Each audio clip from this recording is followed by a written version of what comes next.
রান্না করতে গেলে অনেক বেশি অভিজ্ঞতার প্রয়োজন হয় না, চেষ্টা থাকতে হয় এবং ইচ্ছা থাকতে হয়। আমি চেষ্টা করি একটু সুন্দর করে পরিপাটি করে রান্না করার, সেটা যেমনই হোক, আর স্বাদ হোক আর স্বাদ কম হোক। হ্যালো ভিউয়ার্স, নমস্কার, আমি সীমা।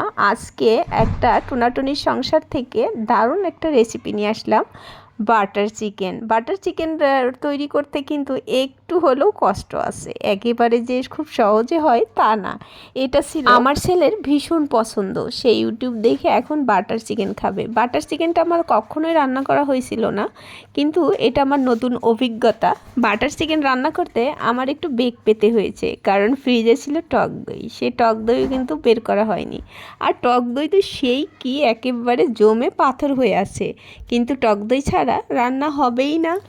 অনেক কিছুই লেগেছে রান্না করতে, টক দই, দুধের ক্রিম, তারপরে হচ্ছে টমেটো, পেঁয়াজ, রসুন, আদা, চিকেন, বোনলেস চিকেনটা দিয়ে আমি করেছি, তার মধ্যে একটা তার জন্য রানও দিয়েছিলাম আমি। সত্যি কথা কি জানেন, আমার কোনো কিছু নতুন মানে কোনো কিছু রান্না করতে বা সেটার উপর অভিজ্ঞতা অর্জন করতে অনেক বেশি ভালো লাগে।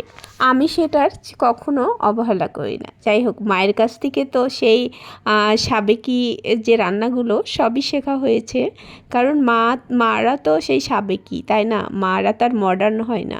যাই হোক, আমার মার কাছ থেকে যে রান্নাগুলো শিখেছি সে রান্নাগুলো কিন্তু অনেক বেশি সুস্বাদু। মেয়েরা যতই বলুক, মায়ের কাছ থেকে আসলে রান্নাগুলো বেশিরভাগ মায়ের কাছ থেকেই শেখা হয়।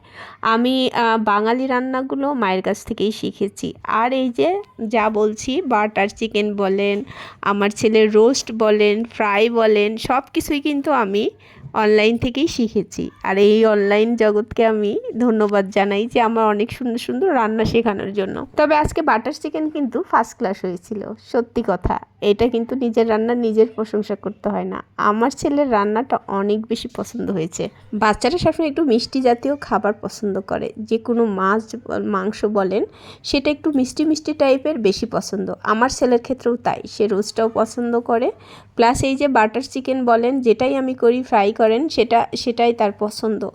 আর হচ্ছে আমি মাছ যখন রান্না করি, মাছের মধ্যে কিন্তু একটু হালকা মিষ্টি দিয়ে দিই, এটা হলো আমার গোপন টিপ। রান্নাটার কালার হয়েছিল ফাটাফাটি, এক কথায় অসাধারণ। এই যে বাটারটা দেখছেন, বাটারটা মেল্ট করে নিয়েছিলাম আমি চিকেন ভাজার সেই প্যানেই, কারণ যেহেতু আমার অনেকগুলো মশলা প্যানের সাথেই ছিল, নষ্ট করার কি দরকার রে ভাই, সেটাতেই আমি করছিলাম বাটার চিকেন রান্নাটা। আমার ছেলের যখন করছিলাম, তখন আমার ছেলে বারবার ছুটে আসছিল, মাম্মা হলো, রান্না হলো। সে আমাকে ইউটিউবে বের করে দিচ্ছে, এভাবে রান্না করো বাটার চিকেন, দেখো এইভাবে হবে। সত্যি কথা কি, অনেক দিন পর একটা কথা আপনাদের সাথে আমি শেয়ার করছি। আমার বাবার না এইসব রান্না খুব পছন্দ করতো, সে মাঝে মাঝে আমাকে বলতো খাসির রেজালা করে দাও, মানে মিষ্টি যে খাসির মাংস রান্না করে, সেটা তার হচ্ছে ভীষণ পছন্দ ছিল। সে এক জায়গার থেকে খেয়ে এসেছিল, সেটা খেয়ে আমি তাকে কতবার রান্না করে দেওয়ার চেষ্টা করেছি, কিন্তু সেই স্বাদটা তার মুখে লেগেছিল, আমিও পারিনি তার সেই স্বাদ ভুলাতে। যাই হোক, আমার বাবা তো চলেই গিয়েছেন, এখন আমার ছোট বাবা আছে। আমার ছোট বাবাও আমার বাবার খাবারের সাথে ভীষণ মিল।